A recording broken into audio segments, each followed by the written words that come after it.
5 വർഷത്തെ കാത്തിരിപ്പിന് ശേഷമാണ് പട്ടാമ്പി പാലക്കാട് പാതയിലെ വാടാനംകുറിച്ചി റെയിൽവേ മേൽപ്പാലം യാഥാർത്ഥ്യമായിരിക്കുന്നത്.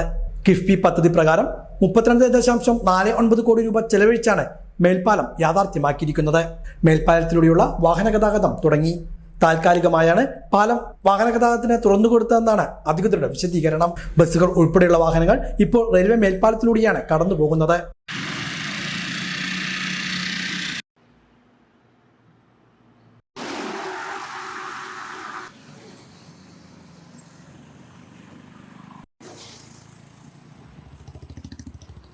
രണ്ടായിരത്തി 2016 പാത നിർമ്മാണത്തിന് കിഫ്ബിയുടെ അനുമതി ലഭിച്ചതാണ്. 2021 മുഖ്യമന്ത്രി പിണറായി വിജയൻ റെയിൽവേ മേൽപ്പാലത്തിന്റെ നിർമ്മാണോദ്ഘാടനം നിർവഹിച്ചത്. 680 മീറ്റർ നീളത്തിലായിരുന്നു പാലം നിർമ്മിച്ചിട്ടുള്ളത്. 2 ലൈൻ റോഡും ഒരു വശം നടപ്പാതയുമാണ്.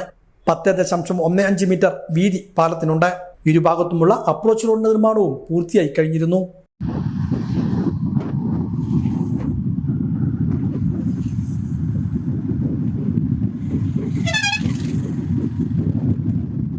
പാലക്കാട് ഗുരുവായൂർ പാതയിലെ സുഗമമായ യാത്രയ്ക്ക് വർഷങ്ങളായി തടസ്സം സൃഷ്ടിച്ചാണ് വാടാനംകുറിച്ചിയിലെ റെയിൽവേ ഗേറ്റ് ഉണ്ടായിരുന്നത്. മലപ്പുറം, തൃശൂർ ജില്ലകളിലേക്കടക്കം നൂറുകണക്കിന് വാഹനങ്ങൾ കടന്നുപോകുന്നതും ഈ പാതയിലൂടെയാണ്. തിരക്കേറിയ സംസ്ഥാന പാതയായിട്ടും വാടാനംകുറിച്ചിയിൽ ഗേറ്റ് അടവുള്ളപ്പോൾ ഏറെ നേരം ഇവിടെ ഗതാഗതക്കുരുക്കും അനുഭവപ്പെട്ടിരുന്നു. ദിവസവും ഷൊർണൂർ, നിലമ്പൂർ ഭാഗങ്ങളിലേക്കായി നിരവധി ട്രെയിനുകളാണ് ഇതിലൂടെ കടന്നു പോകുന്നത്. ഈ വേളകളിലെല്ലാം റെയിൽവേ ഗേറ്റ് അടച്ചിടും. ഇത് ആംബുലൻസ് ഉൾപ്പെടെയുള്ള വാഹനങ്ങളെ വലിയ തോതിൽ ബാധിച്ചിരുന്നു. ഈ സാഹചര്യത്തിൽ കൂടിയായിരുന്നു ഇവിടെ റെയിൽവേ മേൽപ്പാലം വേണമെന്ന ആവശ്യം ഉയർന്നത്. പാലത്തിന്റെ അവസാനഘട്ട മിനുക്കുപണികൾ ഇപ്പോഴും നടന്നു വരുന്നുണ്ട്. ഇതിനിടെയാണ് താൽക്കാലികമായി കഴിഞ്ഞ ദിവസം മുതൽ പാലത്തിലൂടെയുള്ള വാഹന ഗതാഗതം ആരംഭിച്ചിരിക്കുന്നത്.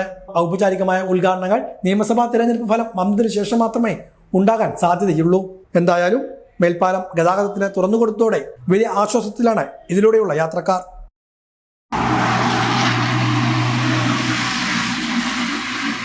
പെണ്ണ് കുതിക്കും പെണ്ണിനെ കുതിപ്പിക്കുന്ന കനക ഘടകാഭരണങ്ങളുടെ കമനീയ ശേഖരവുമായി പട്ടാമ്പി പട്ടണത്തിന്റെ കനക കൊട്ടാരം Manukkas gold and diamonds, Manukkas tower, railway over ബ്രിഡ്ജിന് സമീപം മെയിൻ റോഡ്, പട്ടാമ്പി.